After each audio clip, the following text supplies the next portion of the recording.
What makes a house a home?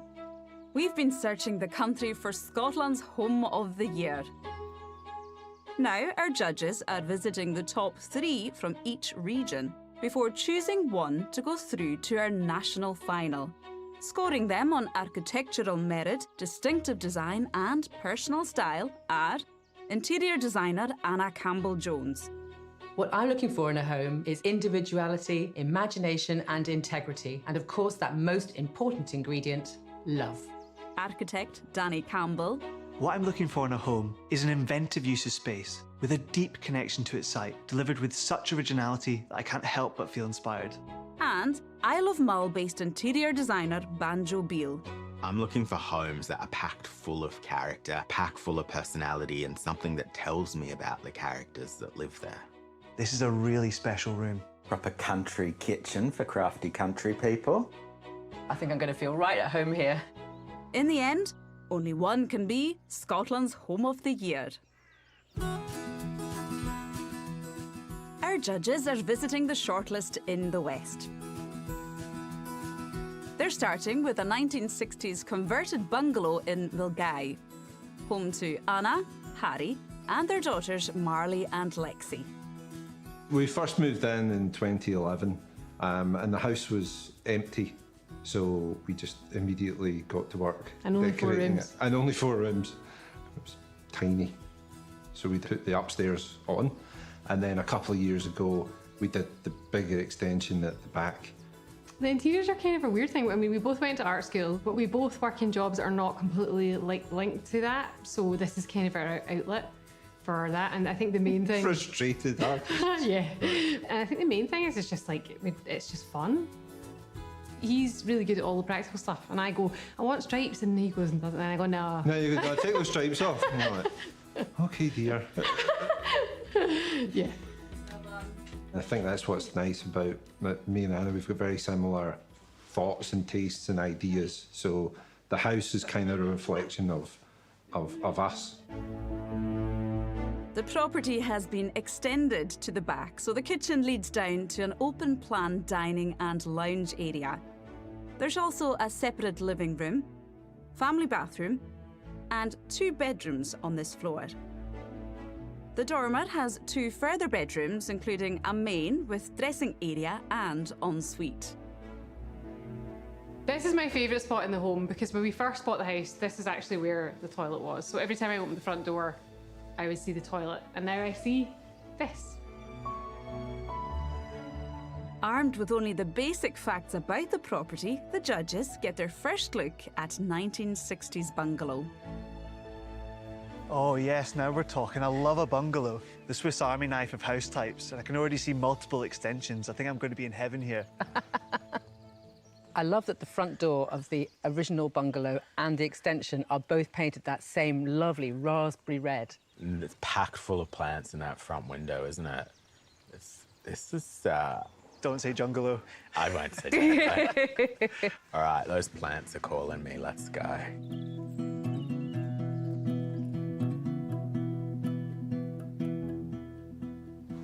Wow.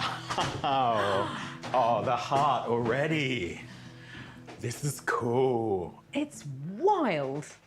This is really interesting column in the middle. It's either a very cleverly disguised SVP or it's a very narrow steel column. I love that we come in here into this spectacular space and the first thing you want to talk about is the poo pipe. You're really bringing the tone down. Architects are obsessed with plumbing. Yeah. Obsessed with poo. We hate it. Yeah. It's got to go somewhere, It doesn't does. it? Yeah. People often create this dark space in the middle when they add an extension onto their home, and this roof light running across deals with that perfectly and floods the worktop with natural light. The level change as well is a really interesting way of dealing with a stepped garden. You're down, you're getting the inside-outside thing whilst actually not having to go outside yet. Yeah. Gorgeous worktop. I love the ply cupboards and that interesting kind of detail shape's a little bit unexpected. Oh, this is fun. Right, Banjo, let's go. Okay, I'm going to umpire. Wait, hang on. Right. You look sporty. I'm ready to go. Yes! Oh, You win. Yeah. I've always wanted a reclaimed gym floor. It's such a brilliant example of how a recycled material can add so much more, all these little splashes of colour. There's an energy in this space, isn't there? Not just the sports equipment, but there's height, there's things popping out, there's loads of fun stuff going on here. Getting a buzz, this is what exercise must feel like. It's like a rumpus room, isn't it? It's just fun. It's so energising, the way the pattern just wraps around the room. And they've done it on the ceiling. It just looks like little strips of electrical tape. It's such a cheap and easy way to create a really fun pattern. This is wild.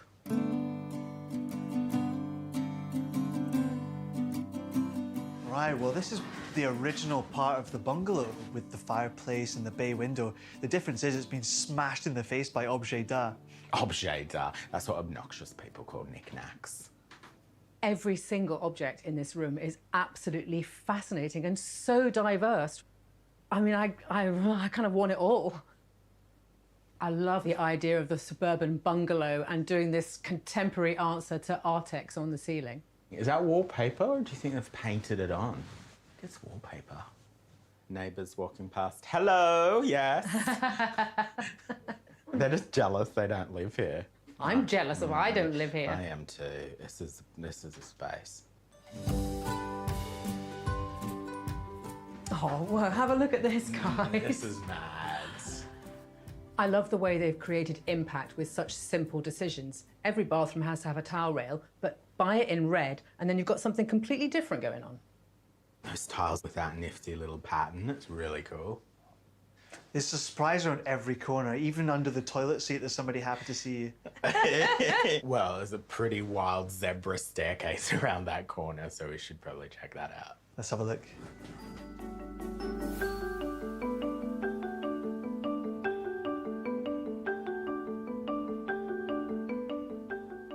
I'm so happy for the owners, because they must be like young at heart, because everywhere is fun, every which way you look. This would have been a dank, cramped loft space, and now it's this massive, luxurious bedroom. Adding a dormer is a clever way to get more space, but can also add up to 20% onto the house value as well, which is a great investment for people with bungalows.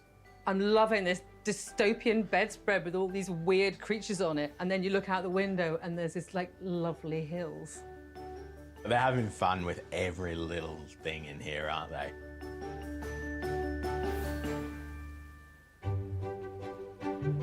How will the judges rate 1960s bungalow?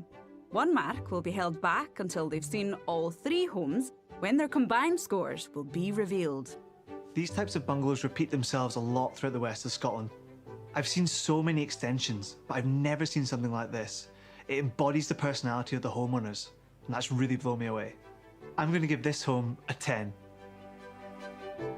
This is just an artful, fun, fabulous home, and they've transformed what could be a boring bungalow into just a magic little masterpiece.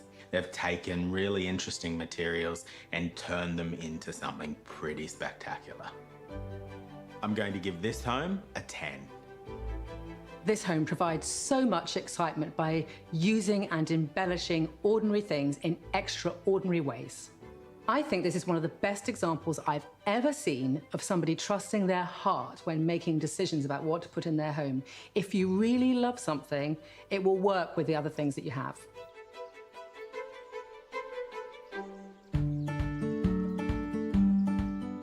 Next up in the west is a ground floor flat in Helensburgh. Lower conversion is home to Chloe, Fiona and Ruby the Wiesla. So when we first bought the property, it hadn't been touched in over 30 years. So we moved in with my dad and spent the first 8 months renovating it. That was back in 2019. That was very memorable 8 months. Yeah, we filled 12 skips.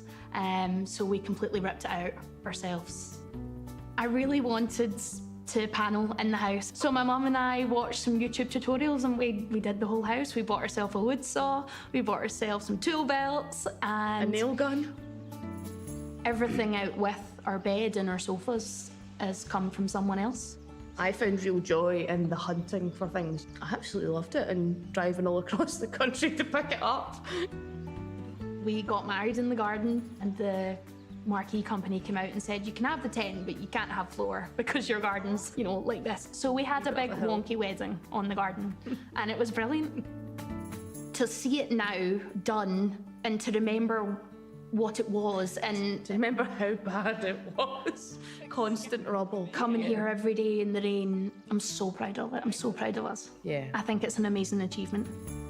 The converted apartment includes a living room, and across the hallway they've knocked through to create an open-plan kitchen and dining room, and there's a separate utility.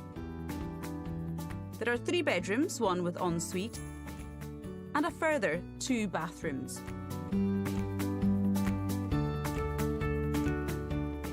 So this is our favourite spot in our home, not only because this is our favourite room, but we just never tire of that view. What will the judges make of lower conversion? Wow, that's an impressive edifice, isn't it? It's a big, handsome Victorian cube on the hill. It's a gorgeous sandstone building. I love those copper lights. It's making a very nice first impression. Should we go and see?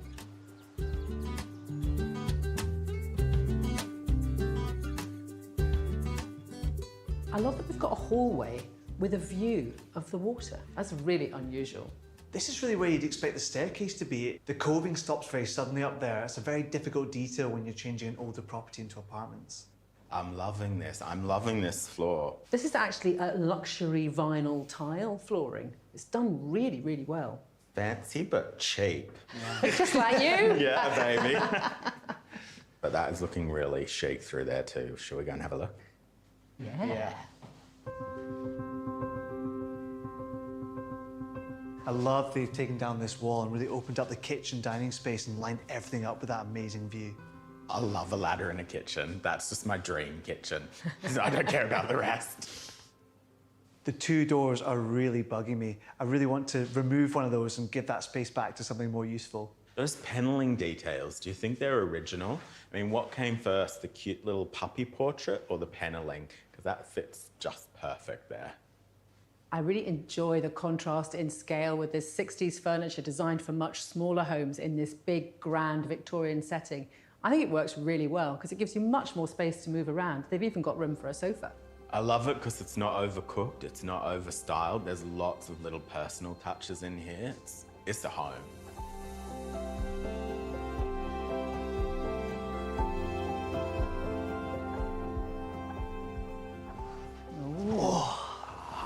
Oh, guys, look, the heart. There it is. So, standing next to this lovely old sideboard, looking out at that view, I feel every inch the Victorian gentleman. And you are. And us gentlemen take a seat and don't even ask if you'd like to join Yeah, us. thanks. I love the colour, little verdigris number to match the lanterns outside. It feels, I'm sure at night, a really lovely, cosy room. Do you think they've stopped the paint a bit too short? Would you have done the ceiling as well? Yes, I definitely would. This room could take a colour drenching. I'd paint the windows the same colour as well. We've got an interesting fireplace TV solution in here by placing them opposite each other and then having the sofas perpendicular. You can choose whether you're watching the TV or whether you look at the fire. It works as long as you like to lie down to watch TV. This is a classic Victorian front room. Growing up in Helensburgh, I always imagined what each of the different front rooms would look like. Oh, servant's bell. You should press that, Denny. Get Anna to get me a drink. Ding dong. Make it a double.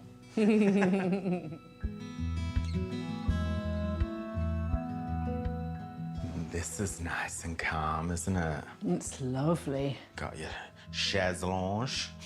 That's how you say it? Yes. You say it so fancy, like chaise lounge. They've really gone to town everywhere in this home with the OG beading to form this panelling effect. I'm just quite surprised that they haven't done it on the wall opposite the bed. Yeah, you're right. You're looking at the most boring wall in the house there. You've got to do something opposite your bed because that's what you're staring at. Something is telling me to put the bed on that wall. You know when you shouldn't face the door in all feng shui and you're in danger? I feel in danger in this room.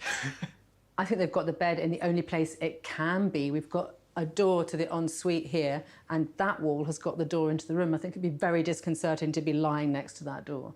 Maybe you'd feel more comfortable napping on the chaise longue, Banjo. I probably would. Wow, this bathroom is palatial. Look at this shower. Danny, you could get the whole rugby team in here. Whoa, now we're talking. Isn't it amazing how the styling of a room makes you feel? I feel like I need to be on my best behaviour in here. It's very, very grand, isn't it? That is quite the cistern. Do you know what? I think this used to be the kitchen in here. In homes of this era, the kitchen was less of a big deal. It was a clever design move moving it to the main part of the house. And you could still have a burger in here. Yeah. Boys do. You guys are weird. What do you eat in the bathroom, Anna? Yeah, I bet you'll eat kale. I bet it's kimchi. Kimchi. How will the judges rate lower conversion? It's always very difficult to change the functions of rooms in a Victorian property, and they've done it really successfully. There's a really easy mixture of vintage, second-hand, and contemporary furniture in this home, which just makes it feel really genuine. I'm going to give this home a 9. This is a gorgeous home that has been brought back to life, and the owners have done such a fabulous job making this house sing. I think the kitchen is a showstopper. I think they could have been a little bit bolder with some of their decisions, and maybe it would make this house sing even more. I'm going to give this home an 8. This is a beautifully restored Victorian property. I love how the styling has been really consistent and has features from the same era, like the cast iron radiators and the sanitary ware. There's been a couple of little details that have stuck out for me. The cornicing disappearing into the ceiling where the stairs would have been, and also the double doors going into the kitchen dining space.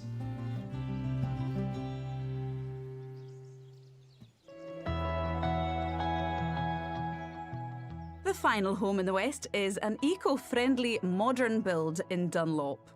Large Clad House is home to Anna, Mo, and their French bulldogs Betty and Ruby. We always wanted to move to Scotland, wanted to move to the countryside, and the second we saw her, we thought it's very good for the soul. It feels like our mental well-being has improved dramatically since moving from Brighton to Scotland. We just feel so much better for it. And the dogs absolutely love it. So many fields, so many sniffs, premium sniffs we call them, just so they enjoy it so much, and we just couldn't be happier. It's very eco-friendly. It's triple glazed throughout.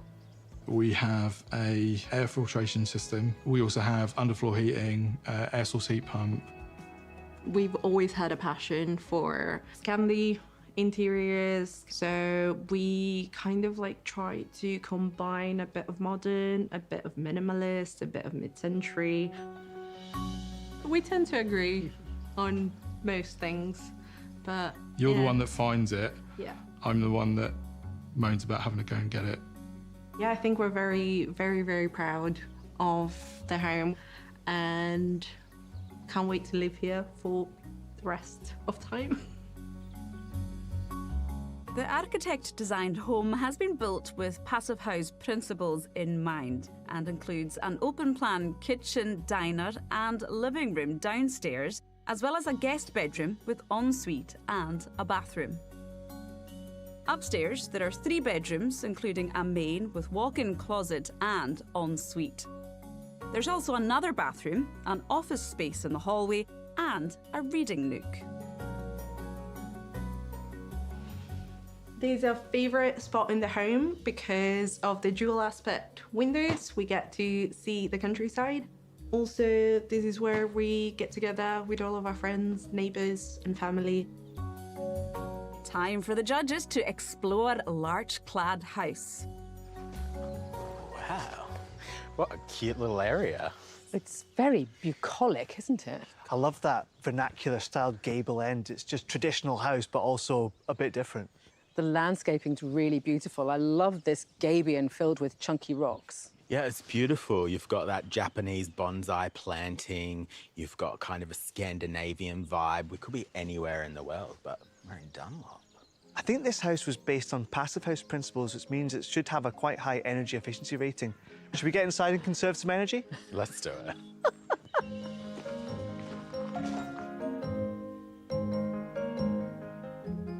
Wow, we've got height straight in the door. Some nice layers of white here going on, although it's quite monotone. There's a lot of depth going on. It's interesting. I imagine that as the sun moves around this home, the light will be bouncing off all of these white surfaces and creating all different kinds of atmospheres. I feel like I'm inside a cardboard model. Yeah. Like Honey, I Shrunk the Judge. Yeah. That's you every day. We've got that window at the end creating a vista. It's kind of drawing us that way.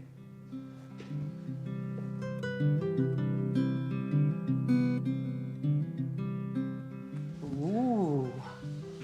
It is. A bit Scandinavian vibe in here as well. I love the beachy colour to the big sliding doors there. They've not gone for the anthracite like the outside. Skipandi. Scottish, Japanese, and Danish. Copenhagen. I love that we can see all the way through the building on both sides from this position.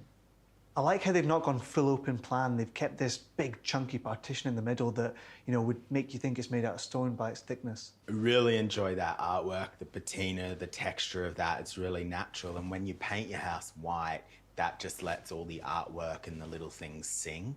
And they've gone for the detail with the textures on the furniture, with the rattan and velvet, and then this beautiful dark wood.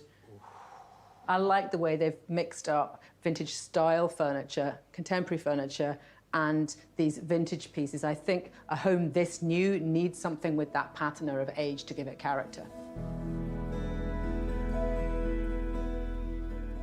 Oh, we found the favourite spot. There she is. I love... Oh, look at that. Just hugging the TV. But then you've got a view every which way. This sofa is completely modular. Every single one of these cubes could be rearranged. I was expecting to see a fireplace around the other side of this wall. You could have a fireplace, but it would kind of defeat the purpose of having a passive house. It's all about having consistent temperature and energy efficiency. Why would you go to the bother of putting in triple glazing and all that insulation? Yeah, you've got the fire outside there. The lounge is configured like a little conversation pit. I feel very relaxed. You really feel down to earth here. I think you're in the landscape, aren't you?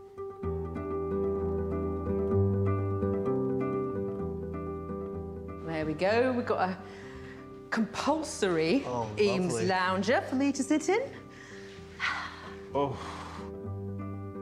I love that. What a spot to thrash out some work as well. Good use of a kind of thoroughfare, isn't it? I think it's really good having your home office as part of the circulation space. It helps you feel connected to other people in the home. It's much less lonely. Yeah, it feels like an indoor balcony, holiday space. Do you feel like do you want a pina colada? Would you feel you're in therapy? You're in therapy. Will you stop asking me questions? I think you've got some things to work on, so we'll just go do some work. You've forgotten your password again? Always. To whom it may concern. Have you done that email, Banjo? Yeah, Obviously I'll have not. it to you by close of play. Oh, this is what a real job feels like. Yeah. It's stressful.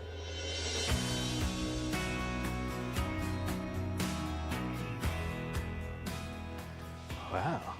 Living room in the bedroom, that's the dream. You are living the dream with that. I love the wavy patterns of this upholstery and these other kind of soft forms, sort of softening the edges of this modernist home. It feels like they've got some more slightly personal things in this space, like the artworks and this slightly fogey-ish vintage armchair. I think that's what a home like this needs.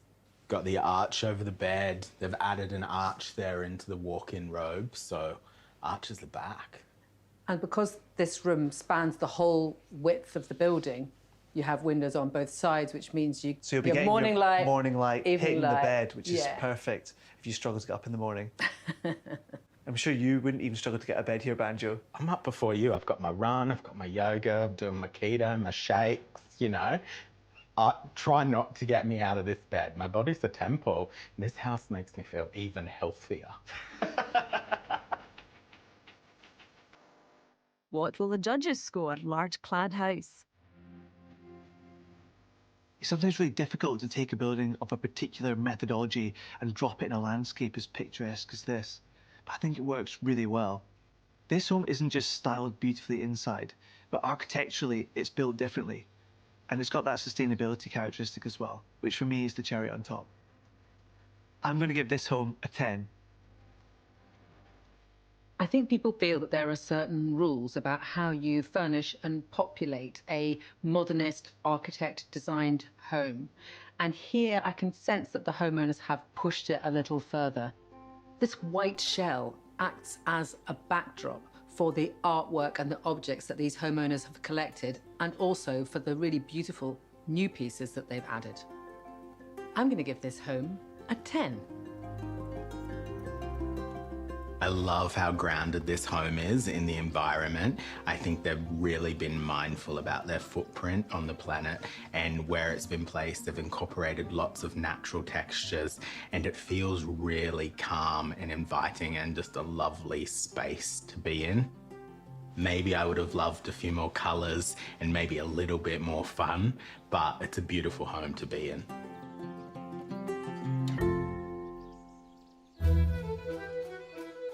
Now that the judges have seen all 3 homes, the final scores can be revealed. First, it was 1960s bungalow in Mulgai. So we're going to talk about this bevy of beauties from the West, starting with the 60s bungalow. Banjo, you gave it a 10. And Danny, you gave it a 10 as well. I was completely overwhelmed by the art and the colourful playfulness in this home. What an amazing place to bring up children. So stimulating, so exciting, and so much fun. I also gave it a 10. Yay! Yeah. Which gives the 60s bungalow 30. Whew, flying start. Good start. Next up, lower conversion in Helensburgh. Okay, it's a tough act to follow, but now we're talking about this serene lower conversion. I gave it a 9, and Banjo gave it an 8. Danny, what did you think of it? Well, it was a beautifully styled home in my hometown of Helensburgh. It is a conversion and they're often tricky to deal with, and there was a few details that really gave it away. I gave it an 8. Right, so that gives the lower conversion 25. Still a lovely home, wasn't it? And finally, large clad house in Dunlop. And last we come to this exquisitely sustainable country home, the larch-clad house. Danny, you gave it a 10. I was impressed. I also gave it a 10. Banjo, Oh, what were your thoughts? drum roll. Well, I thought it was a fabulous passive house. It was full of natural textures and it felt awfully calm to be inside. I think I would have loved to have seen a bit more personality, some colour. So for that reason, I gave it a 9. I'm sorry. Ooh, so that gives the larch-clad house 29. Oh, so close. 1 point in it. So our eccentrically colourful finalist for the West is the 60s bungalow. A worthy finalist. This one really blew me away. It was the ping pong for me. Winner, baby. 1960s bungalow wins in the West and is one step closer to being Scotland's Home of the Year. Next time, Stunning. the judges are in the Highlands and Islands. You don't have your own apothecary? As the search continues for Scotland's Home of the Year.